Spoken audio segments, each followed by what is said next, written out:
Day 2 of school for students in HISD and some other school districts, but 28 of the district's campuses for HISD are operating under a new superintendent, Superintendent Mike Miles, and his new education system. 57 schools have voluntarily aligned with that new model. KPRC 2's Candace spent the day touring two NES schools in 5th Ward. She is joining us now to share how the day went. So Candace, where did you spend the day and how is the reorganization process going at those campuses?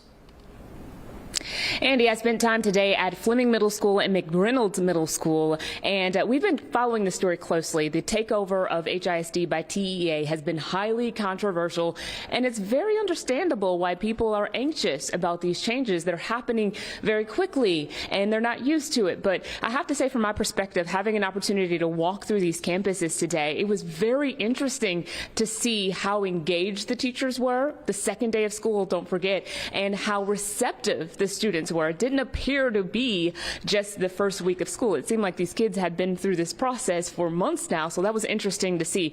No cameras were allowed on campus today, but we were allowed to ask the superintendent questions about the process. It was very clear what students were supposed to be learning in every classroom. All of the teachers posted the day's learning objectives clearly in every classroom, so students were aware of what they were expected to know and be able to demonstrate by the end of the class. It was interesting to see teachers following a PowerPoint. They followed that PowerPoint to a T, and they have to stay on a timer to be on schedule with the lesson plan, but it was a very organized system. During the first 45 minutes of class, teachers presented their lessons. Then for 10 minutes, students took a quiz to show how well they retained the information presented. The kids who did well on that quiz were sent to a learning center where they worked on advanced work, while the teacher continued to work with the students who did not pass the test and needed a little more time for the remaining 35 minutes of class.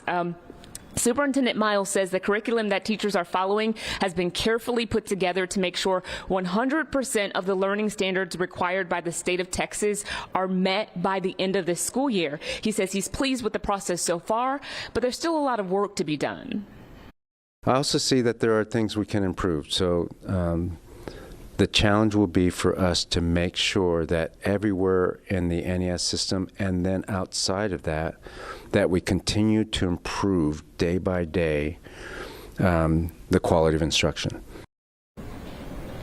Another big concern since this takeover happened was the libraries. The 28 librarians at those NES schools were moved to other areas of the district, new positions, and a lot of people were afraid that that meant that the libraries at the 28 schools would be eliminated. That is not the case. The libraries are still there, and principals tell me that students will still have the opportunity to check out books at those schools. So it will be very interesting to see how the rest of this process unfolds as the school year continues. Reporting live at HISD headquarters, Candace, KPRC 2 News.